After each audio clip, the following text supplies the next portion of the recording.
I'm JD, and this is the Christians for Impact podcast. We talk to Christians about the world's most pressing problems and what you can do to impact them during and after university. In today's podcast, I speak with Brian Fikkert. Brian is a professor of economics at Covenant College, and he directs the Chalmers Center, which focuses on Christian approaches to development and relief. I was really looking forward to this conversation with Brian today. Brian is a thought leader in the Christian evangelical world about alleviating poverty, and he got there because of his influential book, When Helping Hurts, which was for me and many others in my church growing up a watershed moment. Reading that book, realizing that many of the things we do to try to help the poor actually end up hurting them and perpetuating dependency. And we need to be a lot more careful about how we go about this and having a positive impact. So we talk about that here today, what methods work, what methods don't, and I hope you enjoy it. Brian, so good to see you. So good to be with you, JD. Yeah, how has your conference been? We're here at the One Accord Conference in North Carolina. Beautiful fall weather. How's it been for you? It's been spectacular. You know, the truth of the matter is when I got here, I was pretty worn out. I've been under a lot of stress, a lot of pressure. And it's been just precious to be here with God's people, and learning and growing together. It's been really refreshing for me. That's so good. Do you want to share maybe 30 seconds what this conference has been about for those who haven't been a part? Yeah, the Accord is, used to be called ERDO, the Association of Evangelical Relief and Development Organizations. They changed their name to Accord. It's basically the gathering of Christian relief and development organizations that are based in the U.S. for the most part. And so it's a time of learning and growing and sharing ideas, making connections. And so this year, much of it's been centered around the idea of knowing, being, and doing. And I think that's a brilliant way of thinking about really what the human being is like. We're made to know, to be, and to do.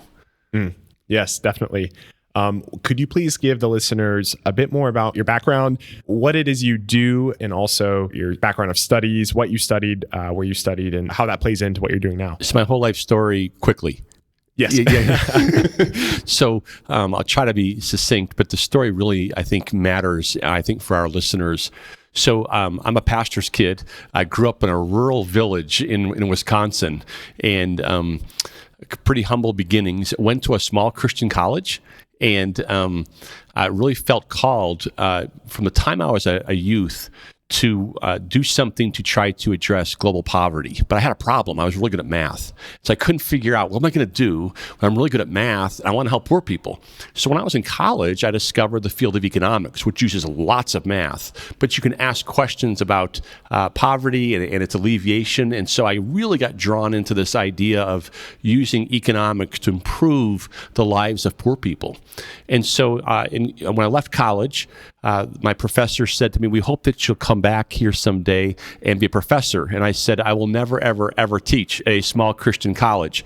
Don't ever tell God what you're not going to do, because he sends these great big whales to swallow you up and spit you out on beaches."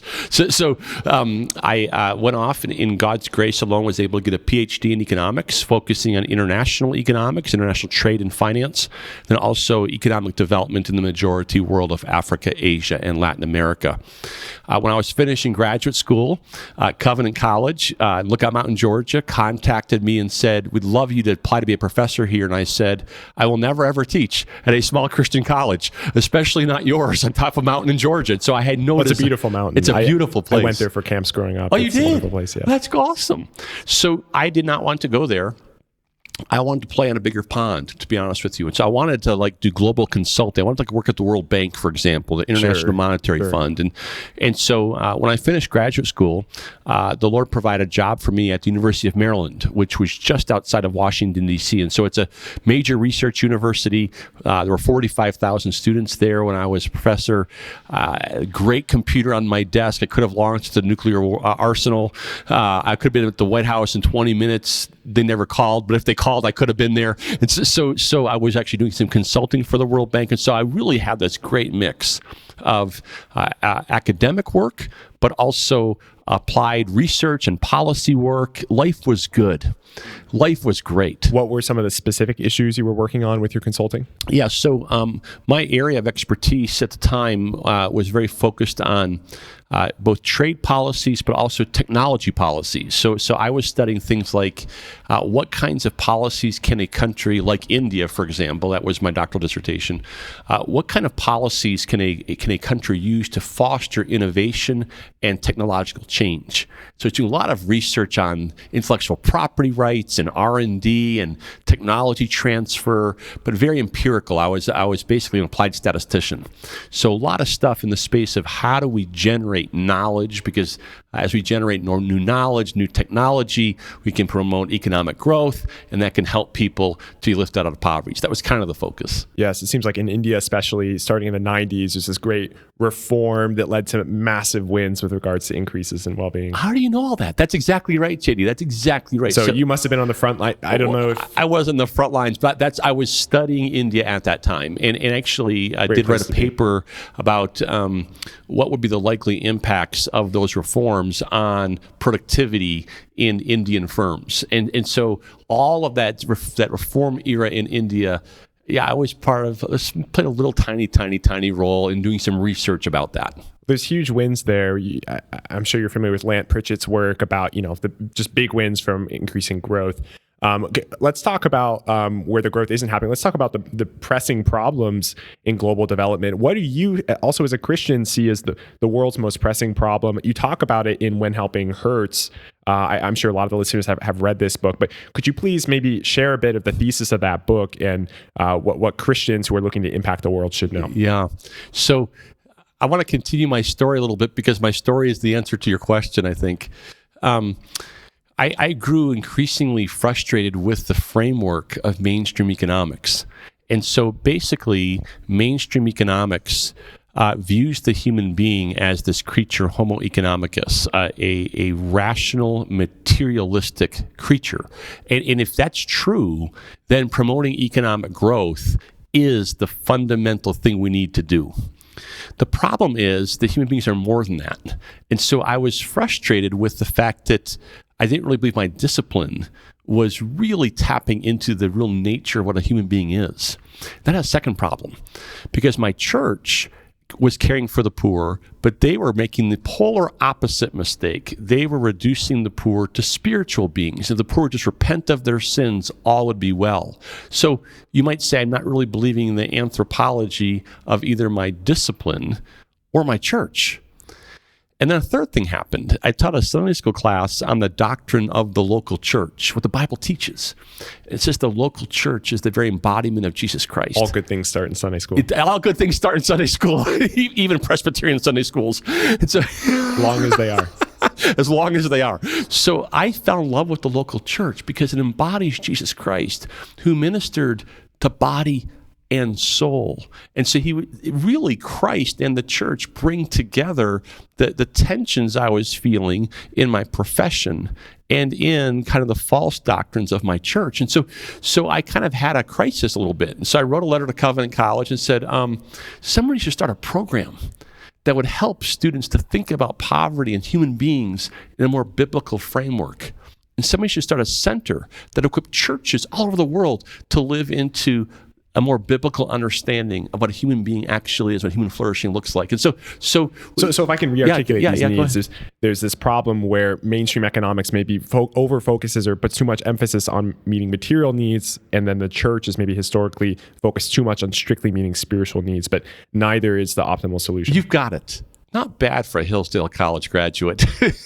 That's exactly right. And so, you asked what problems was I seeing? The problem I was seeing was that we were promoting economic growth, but people actually aren't flourishing from economic growth alone. Let's talk about this a bit. I know in your talk the other day, you showed a graph of China, and as incomes have risen, that there's still this consistent high rate of depression, especially among young people. could be a lot of causes of this, but what do you think is the cause of this? Do you think that what do you think this picture is telling us if this data is true? Yeah, that was actually a picture of the United States, but I was saying similar things were happening in China. I just want to clarify a little bit. Thanks. But basically, the slide that I showed was that in America, incomes have gone up and up and up and up. But self-reported happiness in America has not been going up, and it's actually been declining. Since the 70s? Or? Yeah, the particular diagram I showed, I think, was started in 1972. But I actually showed another diagram that showed that anxiety and depression from the 1930s to the present have steadily increased in the West. And so in America in this particular case. So we've got this situation in which incomes are going up and up and up. And as a mainstream economist, I'm supposed to say, oh, if incomes are going up and up and up, then people are happier. They're flourishing more because they've got higher incomes. They can buy more stuff. But it's not true. We've got more and more income, and we're less and less happy. It reminds me of what Ravi Zacharias says about the problem, not of pain, but of pleasure, that even when we have so much, we can still feel this emptiness in our hearts if we don't know Jesus. That's it. And so it really comes down to us not understanding the nature of what a human being is and the nature of what human flourishing looks like. And so, again, my profession says the human being is a material creature. The church often says we're spiritual creatures. And what the Bible suggests is something very different. We're highly integrated bodies and souls, but then there's more. We're also created for relationship with God, with ourselves, with others, and with creation. And so we're not just bodies, and we're not just bodies that contain souls. We're a highly integrated body-soul relational thingies. And we need to create a world in which body-soul relational thingies can flourish. Yes. So there's also been a lot of other secular research that have shown had similar implications, like, for instance, the 2010 paper with Daniel Kahneman, Nobel Prize winning behavioral economist, who showed that self-reported happiness seems to top off at around $75,000 for a family of four in the U.S. And I know there's a recent study, 2018, that showed a similar top off at a higher dollar figure, but still, it's not consistent with this American dream that if you just have more and more wealth, that all will be well. That's exactly correct. And so, if you actually look at research from around the world now, we're starting to see similar patterns as globalization is bringing market-based capitalism from the West, and now all of your listeners are getting nervous. Does he believe in markets and capitalism? I'm an economist. I love markets and capitalism. But there's something about the way we're doing it that's not quite right, because as markets are spreading through the process of globalization, we're seeing similar patterns as we've seen in the West. Incomes go up, wealth goes up, and self-reported happiness doesn't go up the way we expect it to, and anxiety and depression increase. We're actually seeing that in China right now. So let me push back against this a bit, because I know that on the upper end of the income scale, you do see this. The difference between living a middle class lifestyle and living a really upper class lifestyle is really marginal, and there's a lot more stress that comes with having all that money, right? But let's talk a bit about those who are living in extreme poverty. Right. Technical definition, under $1.90 a day. Right. I get a bit nervous when I hear what you're saying, and I think maybe the implication is that we shouldn't care about growth for those who are living under $2 a day. Is that what you're saying? I'm not saying that. Thank you for asking that question.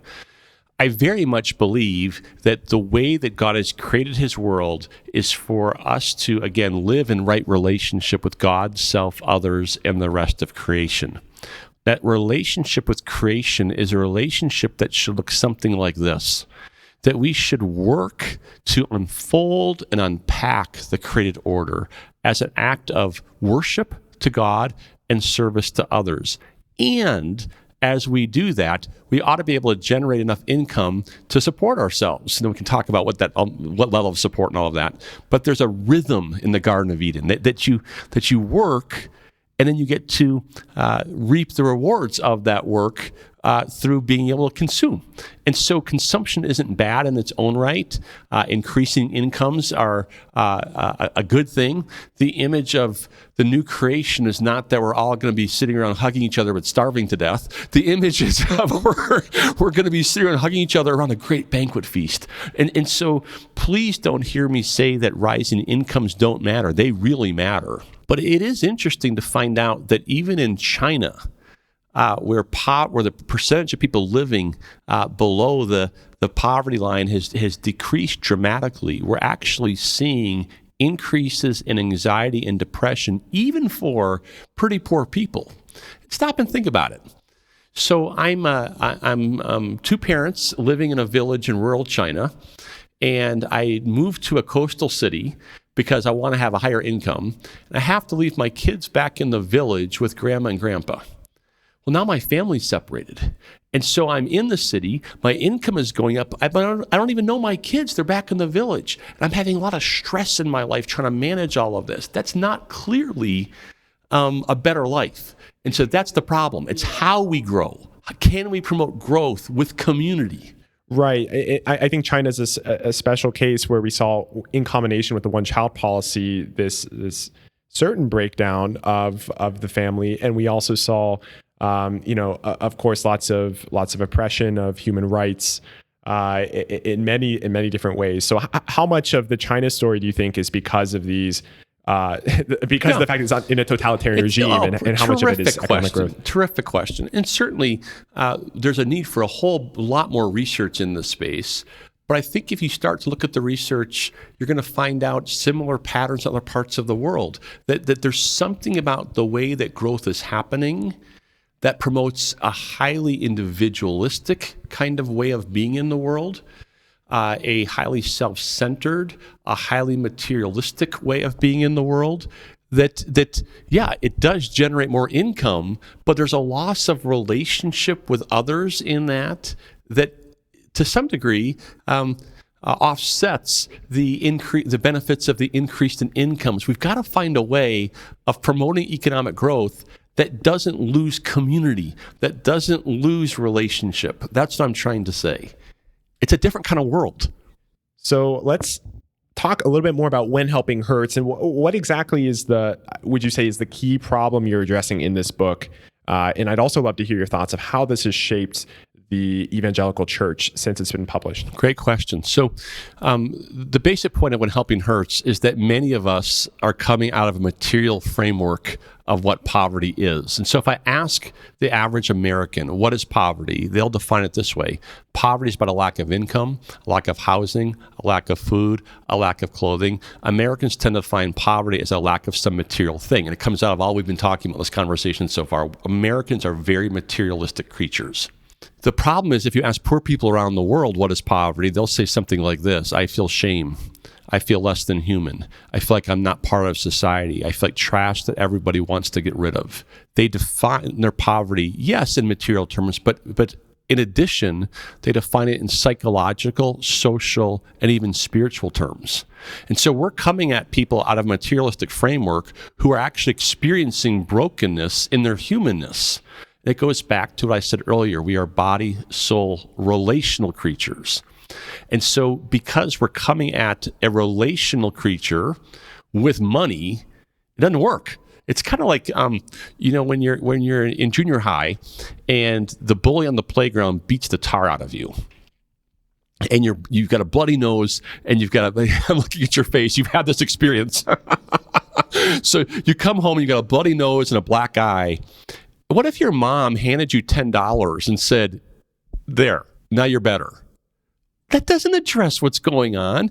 In addition to the fact that you've got a black eye and a bloody nose, your entire sense of dignity has been shattered. You've lost confidence. You're fearful of oppression. You can't solve that by your mom giving you $10. And so the remedy doesn't fix what's broken. And that's so often what's going on with the American church as we work amongst the poor. We're applying a remedy that doesn't fit the underlying problem. So we're speaking very much in broad scope here. Let's make it a little bit more specific. Are there specific programs that you think misconstrue what it means to alleviate poverty and therefore are less effective. Because at the end of the day, maybe we define poverty one way or another. And it sounds like you're saying even how we define poverty is a very important problem. But let's talk specifically about programs. I know in church growing up, I was warned about just giving money away or just going on a short-term mission trip without actually caring about the needs of local people, lest I do harm, right? Can you talk about some programs where maybe we actually do more harm than good? Yeah, well, short-term missions is a great example. And so what we're arguing in When Helping Hurts, again, is that poverty is rooted in broken relationships with God, with ourselves, with others, and with creation.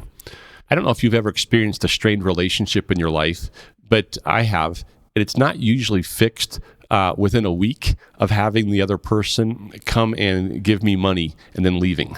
It's going to take a different kind of approach. And so when we go on a short-term missions trip, we're going to a setting where people have been living in poverty in many instances for generations. And the level of brokenness in the relationships is profound.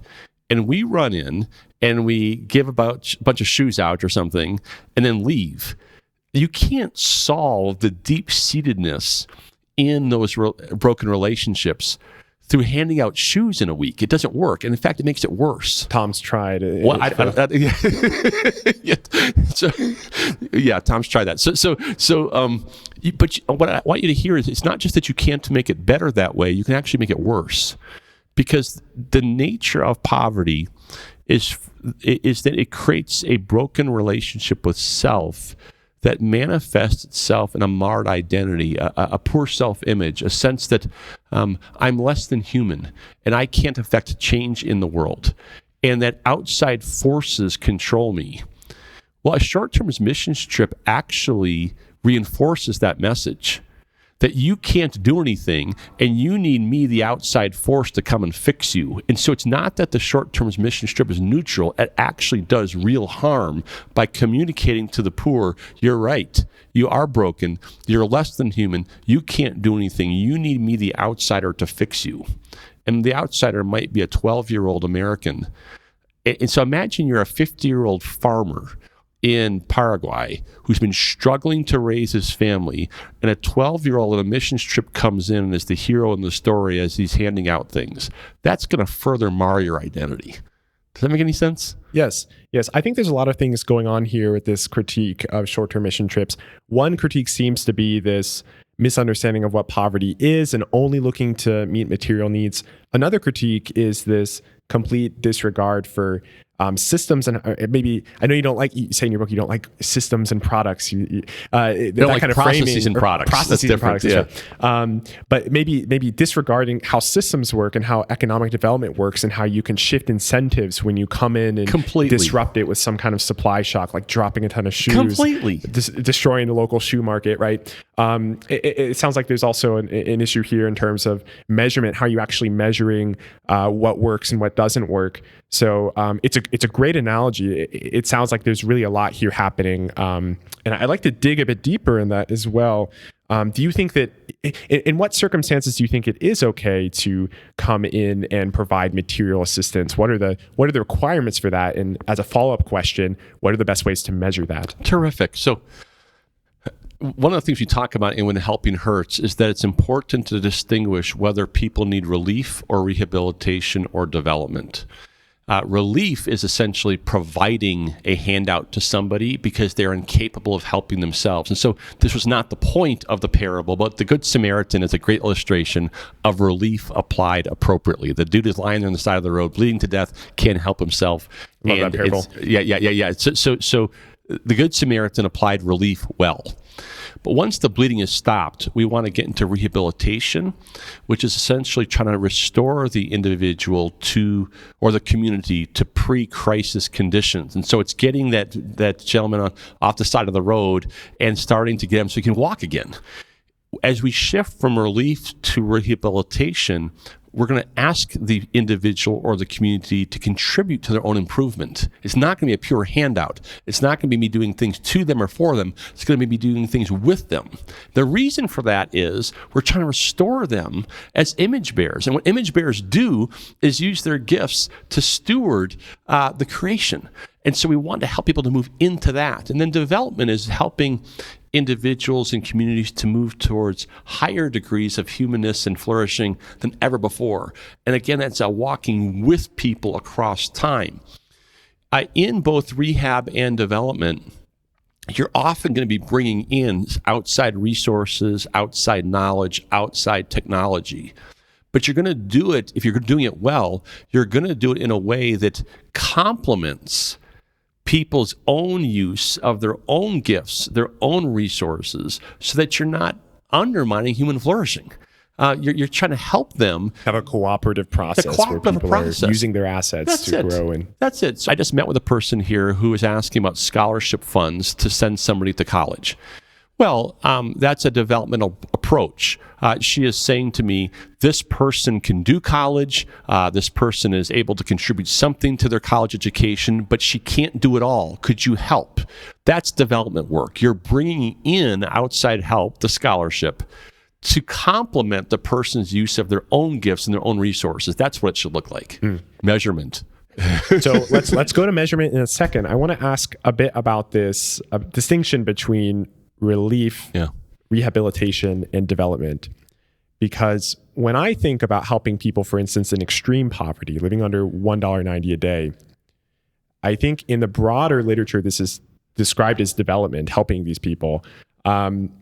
Though I think this is kind of like relief. I mean, if I imagine what it's like to live under $2 a day, lifespan shortened by 20, 30 years, many fewer years of education, broken relationships that come out of living in really horrible conditions.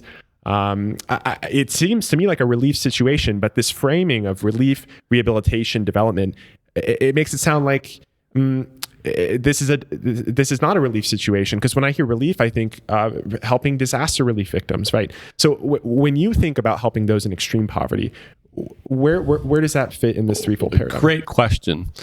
It depends. Of course, I'm a professor, so there's never an easy answer. It depends. So if a person has just experienced a tsunami and they are homeless and destitute from the tsunami and perhaps injured and can't contribute to their improvement, it's pure relief. You go in, you bandage wounds, you help resuscitate them. But most people who are in poverty are not in poverty from a recent crisis. They're in poverty from a chronic condition that involves broken systems, broken individuals, demonic forces. They're in a chronic state. It's not a crisis. It's a chronic state, and they're not helpless.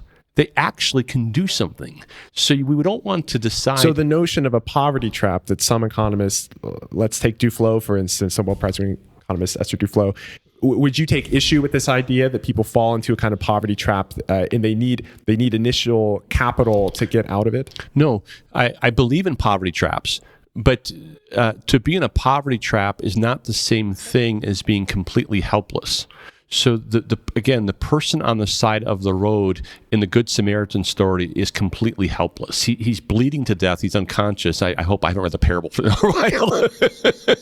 So he's in a coma. Let's go with that one. Bit of paraphrasing. Yeah. So that is different from a person who actually can work, can function. It is possible to be caught in a poverty trap and to need a boost, but the boost isn't just, here's a bunch of stuff.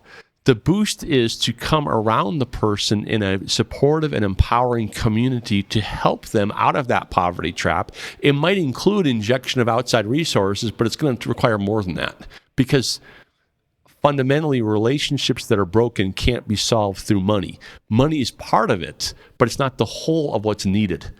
So I agree with poverty traps, but the fact that you're in a poverty trap doesn't mean you need relief. It might mean you need development, which includes outside resources and the person and the community working to do what they can as well. I'd love to ask another question about this, if that's okay, and also about how we measure this. I know a lot when it comes to holistically bringing people out of extreme poverty into more secure positions, not only materially, but also with regards to relationships, to themselves, to others, to God, and to creation. There's a lot of questions about what really works. And economists are more or less skeptical on this. You have some who insist that we need to do rigorous experimentation to figure out what works. And a lot of these approaches seem to do hits-based development. Let's try a lot of different things, see what works, measure relative to a control group, and then scale up those effective solutions. Do you think that kind of approach respects the kind of approach that you would want? Oh my word. What a question. So, first of all, great question. Again, I think the world is complex. So do I like RCTs? I do. What a blast. I mean, like if I could do anything in life, I would just hang around and do RCTs all day long. Some do, actually. Yeah, some do. So so much fun. And I do think that they can uncover unique insights and that there's incredible things that we can learn from RCTs. But my word, to think that that's the only way of learning, it doesn't make any sense to me at all. This gets into how do you mean? Yes, deep questions about epistemology and so on. And fundamentally, God has given us empirical tools to try to understand His world. But He's given us other kinds of tools as well, like the Bible, for example. So I don't need to do an RCT to find out that the gospel's true. And in fact, not sure what that would look like. Yeah, well, actually, I was at a conference about that once. But yeah, so I don't need to. And there's many things that are true that you can't discover through an RCT, like the Trinity, for example. Or what you ate for breakfast yesterday. Yes, exactly. So I would say the RCT is one tool of many that belong in our epistemological arsenal. Did that help? You're nodding your head like, so what does that mean? It means you try different things, but a lot of humility ought to be part of it. A lot of humility about going, okay, here's one tool. I'm going to use this one tool. It's going to give me some insight on one facet of God's creation. But to think that you can get the whole from that is just simply not true. So let's take this paradigm of helping oneself, or relationship to oneself, relationship to God, relationship to others in creation. Right. It seems to me like we can put these relationships in some kind of a metric, broken as they are. I was just talking with Dr. James Waters, who has this kingdom impact framework for measuring spiritual impact and how people feel with regards to being loved by God. And you can survey them over time, like with other subjective well-being measures, and get a sense of maybe how that one relationship to God, has changed as a result of a program, hopefully causally. Do you think that quantifying these four relationships in some way is something that Christians should be supportive of? Yes. So I'm just getting to know James, but he is so much fun. And he and I had a Zoom call about a month ago, and he sent me a bunch of stuff. I printed it all out. It's sitting in my briefcase. And every time I reach into my briefcase to get something else out of it, I run into all of the stack of papers of James in my hand. I can't wait to get to read. I do believe that it is helpful to try to measure progress in these four relationships for a number of reasons. One is, and this is actually the primary reason, is we want to tell God's story. We want to bear witness to what God is doing in the world. And part of telling His story is to bear witness to when transformation really happens. I just had a wonderful breakfast with another brother here, Sudoku Mark, today, and he said, Brian, data is about looking at the face of God.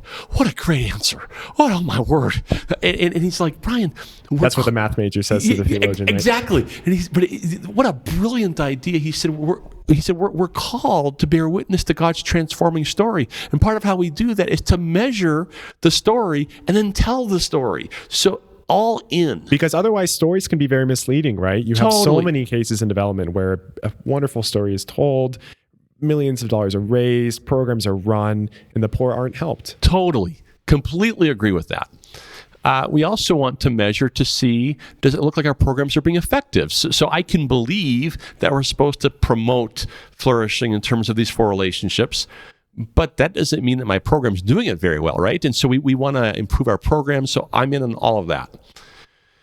I think at the same time we need to be very careful. So, for example, RCTs tend to be conducted over very short periods of time. So I don't know about you, but transformation in my life is going pretty slowly. So I'm 58, and it feels like every day I discover another dimension of my brokenness, another dimension of how I have to grow.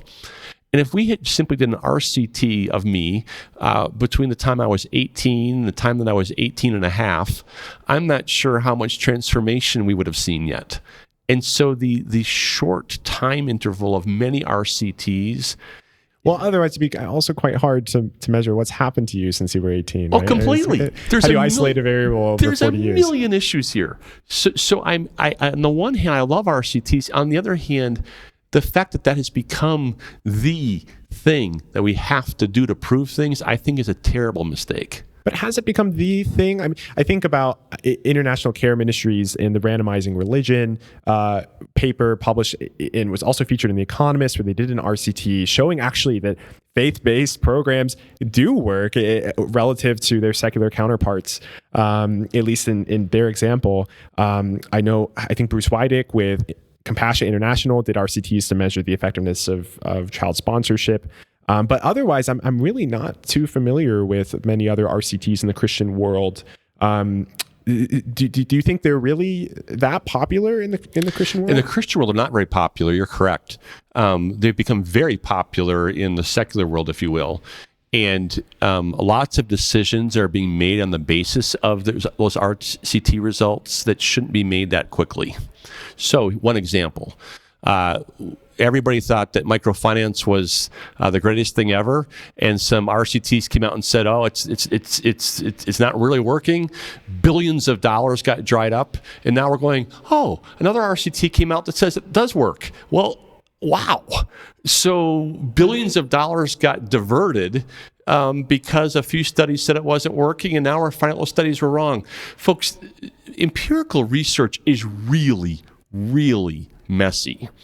And so kind of this idea that we're going to collect this data and truth is going to emerge from this experiment that we can run with is simply not how the scientific process works. It's way messier than that. Measuring almost anything is extremely difficult. Think about how difficult just to measure household income. Just one variable, household income. It's extremely complicated.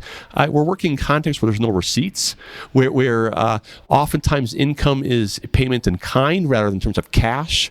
There's a lot going on here. And so, again, a lot more humility. The example you're giving of ICM in the Philippines is actually a really funny example. How so? Well, I was... So that's International Care Ministries. And these are wonderful people. I love them. So there was a study done by 3 professors at Yale about the work in the Philippines, Dean Carlin and 2 others. And there was a big research reveal conference that I went to at Yale. And so it was the greatest thing. Was this 8 years ago? I don't remember how long ago, but it was my memory is kind of, so for me, it was the Super Bowl of my life. I, in God's grace, had a chance to go to Yale. You were born for this. I was like, this is the greatest thing. And so I brought a bunch of students with me. My son was with me, who was in college at the time. And here I am with all my students, and we're at Yale where I went, and there's all these social scientists in the room, some of my former professors at Yale, the ICM people there, a bunch of donors are in the room, many of whom are donating to the Chalmers Center. It's like my whole life in one room. And the night before the big reveal, one of the major researchers said, I failed to make a statistical correction. When I make the statistical correction, all of the impacts of the gospel are gone. So now you're ICM, and you're standing there on the main stage. Your entire universe has been brought into the room. And the world-class researcher has just told you the night before, whoops, I made a mistake. This is after the paper was published? Before it was published. But this is the big coming out party.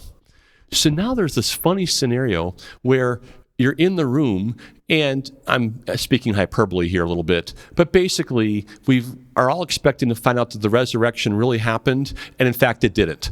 And so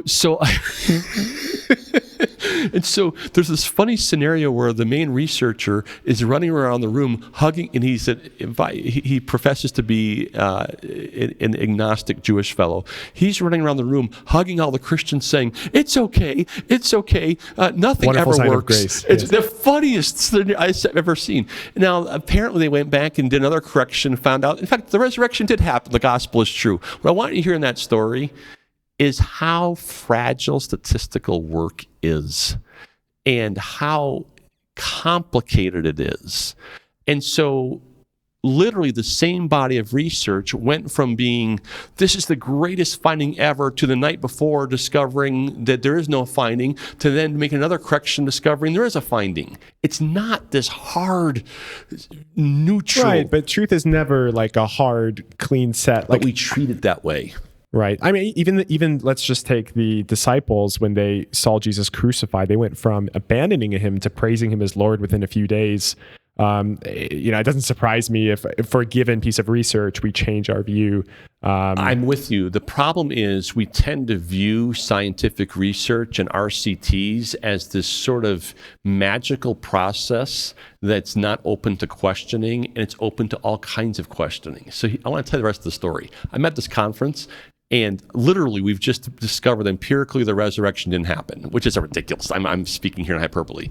So I went to one of the largest donors in the room who'd been funding the project in the Philippines. He's also a donor to the Chalmers Center. So I said to him, "Brother, how does this affect you?" He goes, none of this matters to me. He says, "I know good and well that in God's theory of change, it's about God plus community plus time equals transformation. And there's no empirical study that is going to change that one iota." My son, who's with me, we're very close, he looked at me and said, "Dad, you mean we spent millions of dollars on research to ask whether the gospel is true or not? Is that a good stewardship of our time and money?" I think that's an important question. I think a lot of us, all human beings, including Christians, we have a hard time holding things and ideas in tension. There's a lot of balls we have to keep in the air all at the same time, intellectually, experientially. What I mean by that is this. Do I think we should do RCTs? Of course I do. It's great. Let's do them. But we tend to put all of our eggs in one basket. What I'd like to see us do is to think about various forms of knowledge, various forms of acquiring truth. One of them is actually the Bible. So I actually think the Bible gives us a lot of indication about what fosters transformation. And so I'm as interested in the inputs and activities that we use as I am in measuring the outputs, because I think Scripture's actually told us something about what kinds of... About who people are and what people need and where they're going and how to get them there. That's it. And I don't need an RCT to tell me that. The Bible tells me some of that. And so I'm as interested right now in us developing a theory of change, a logic model, if you will, in which the input side is more informed by Scripture than we're often seeing. So can you provide some alternative models? RCTs are certainly not the only tool in development, but so many people look at global development and they're just, and I think this is also one response that you had to correct from a misreading of When Helping Hurts, which is, it's so hard. It's there's so many things that hurt. It's so hard to help. And there are also so many efforts to help. How do I choose among them all? Like, how do I know which ones are working best, are most effective? How do you find the ones that are most effective? Well, first of all, there's no easy answer to the question, right? I'd like to mention that more recently, I've co-authored a book called Becoming Whole, and then an associated field guide to becoming whole. And the reason that we wrote that was partly to answer the question that you're asking. How do we know? Are these good programs or not? I think it might be interesting for us to reflect on the idea that in those books, we're actually not very focused on the impact measurement.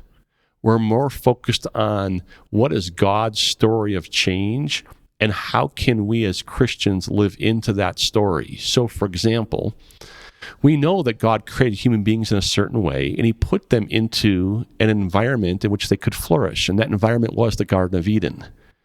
We have thousands of years of scholarship on what the conditions in the Garden of Eden looked like. It doesn't come from RCTs, it comes from the Bible. And so I actually think that we can get a long ways by simply asking ourselves, what were the conditions in the Garden of Eden?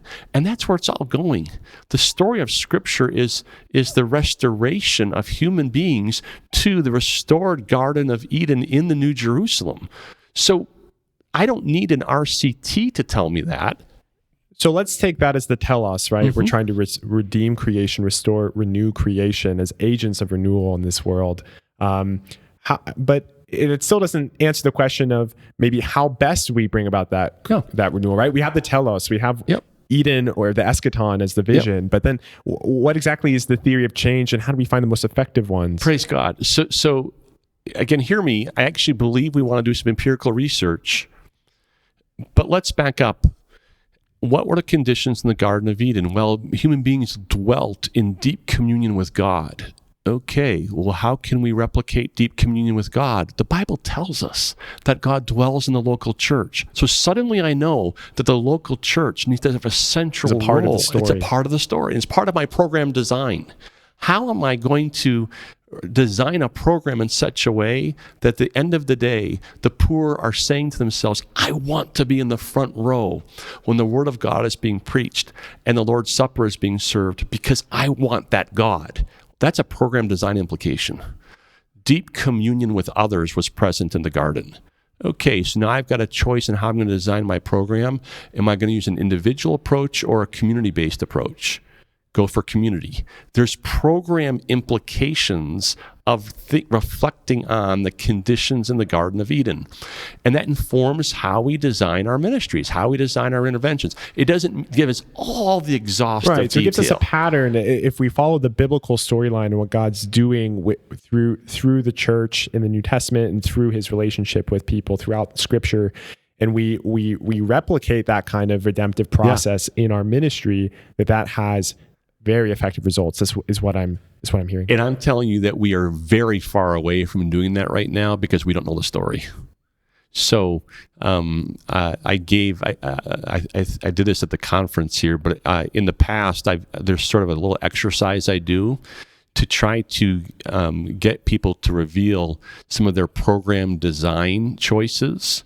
And the program, I've done it with donors, for example, and I've given them scenarios and I said, which grant would you fund? The kinds of grants they fund are grants that are inconsistent with the story of the Garden of Eden being restored. I've given the same exercise here to the folks here, and I haven't had a chance to tabulate the results yet, but just scanning them, we're not living to the right story. We're Western individualists. What does it mean to not live to the right story? Like, very concrete example. Sorry. So thank you for asking that. I gave out an exercise and I said to people, imagine you have $100,000 and I'm going to give you 3 grant proposals. How would you allocate the $100,000 amongst the 3 grant proposals? Well, people... How do you donate the money most effectively? How do you donate the money most effectively? And everybody chooses the grants that I think are the least consistent with God's story. So, for example, the very first grant says there's a ministry that has people in groups who are learning about better business practices. And that organization discovers that they can actually impart the information via cell phones. And so the groups don't have to meet anymore. So we went from group-based learning to individuals out in their fields getting information via cell phones. It turns out it's way more efficient, and you can scale that. Scaling groups is hard. Scaling information transfer through cell phones is really cheap. Every text donor, reminders, all that stuff. Every donor loves that one. Well, but what if we're created for community? We just blew apart when the primary conditions for human flourishing is deep community. And it's very true for poor people in particular. One of the primary things they're dealing with is social isolation. So we've taken away the healing of the garden of gospel-centered community, and we blasted it apart with technology into a highly individualistic knowledge transfer. It doesn't work. It works for knowledge transfer. It doesn't work for human flourishing. And so that's just a very practical example. Now, do I need an RCT to show me that? I don't.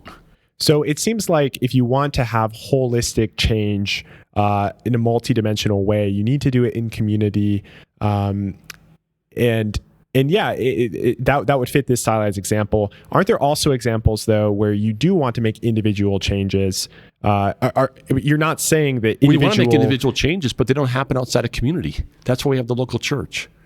So would you be against any kind of individual change? No. Right. No. I just believe that individual changes come out of communities of God's people where God is dwelling with us. And that does result in individual transformation. But individual transformation doesn't come from simply knowledge beamed through cyberspace onto iPhones. That's not how human transformation happens. I wish it did, because it'd be really easy. But that's not that God didn't just say. Well, let's take like text reminders about the benefits from education. There's a role for that. I mean, but do you see that as part of the redemptive story, even if the gospel isn't mentioned in the text reminder? That's a different issue. Yeah. I'm not opposed to text messages, but to think God didn't just send us disembodied information. He sent Jesus Christ, his Son incarnate, to live in deep relationship with us. So the Bible tells us something about how human transformation happens. It's not through disembodied knowledge alone. It's through deep relationship with knowledge brought into that. There's knowledge in it. Jesus is the Word, but he's the living Word. He's a relational Word, and that informs program design.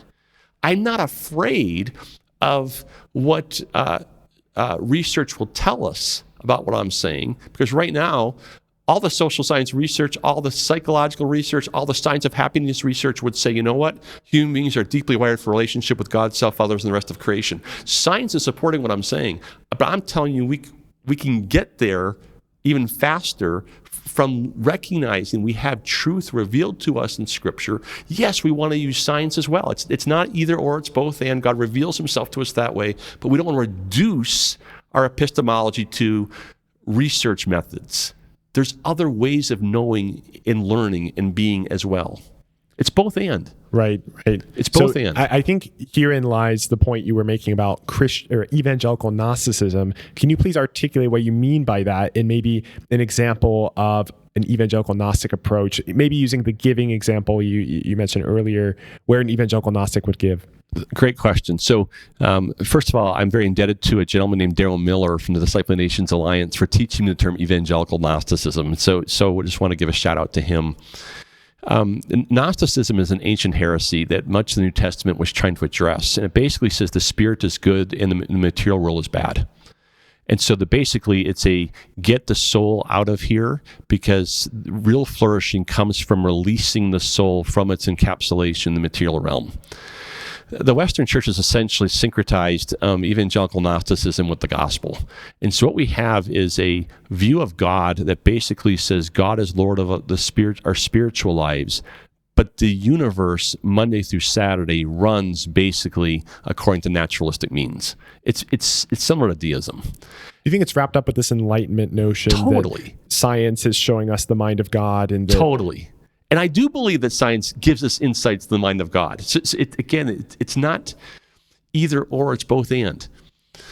So you end up with God being relegated to the spiritual realm, but Monday through Saturday, the world runs like a machine, and quite frankly, the believer has no epistemological advantages, no knowledge insights that help us Monday through Saturday.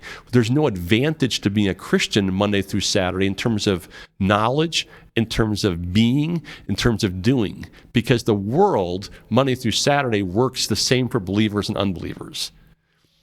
It comes down then in our program designs to approaches that say this: let's just use best practices from the world and then have a Bible study on Sunday to get people's souls to heaven.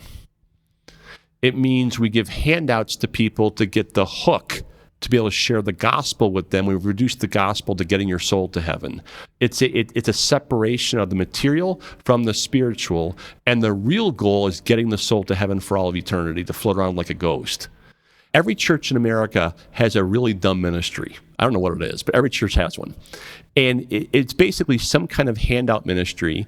And if you talk to people running that ministry, this is what you're going to hear. You say to them, why are you doing this ministry? The same people have been sitting here for 30 years getting soup fed to them. And they'll say, well, We just want to show them the love of Jesus so that we can share the gospel so they can get their soul to heaven. So we're willing to do really dumb things that don't promote human flourishing to get a chance to share the tract, to get the soul to heaven. That's not the gospel. The gospel is the kingdom of God is at hand. It's bring restoration to all things, including to human beings, so that we can be fully human. And to be fully human is more than getting my soul beamed up to heaven. To be fully human is to be a highly integrated body-soul relational creature that's living in all these 4 aspects. Yes. Right. Any quick career advice for Christians who want to make a large kingdom impact? Learn theology, get some practical skills, get some experience in the field early, because later in your career you won't be able to do it. Internships, just trying things out. Yeah, and then learn as you go. Don't think you're leaving college with all the answers. Learn as you go about who you are, about who the world is. Listen well. Economics, a good major for those. Economics is a great major, but it's also a very dangerous major because it reduces the human being to homo economicus. But it's a great major. Just do it differently. Hi, listeners. I hope you enjoyed that episode. I don't know about you, but I thought that was extremely fascinating. All these different ways of measuring impact and thinking about how to do that faithfully as followers of Jesus who know that the church has a role to play in God saving the earth and working through us in local communities to do that. And yet still being mindful that we need to measure these things and we need to prioritize what's really impactful. I want to encourage you, if you are interested in using your career to have an impact, if you think God is calling you to pursue missions, to pursue extreme poverty as a cause area, and you want to steward this opportunity well, I encourage you to go to our website. We have in-depth problem profiles where we unpack these. We also have next steps for how you can start a career in these areas, including one-on-one mentorship if you would like that. You can find that at www.christiansforimpact.org.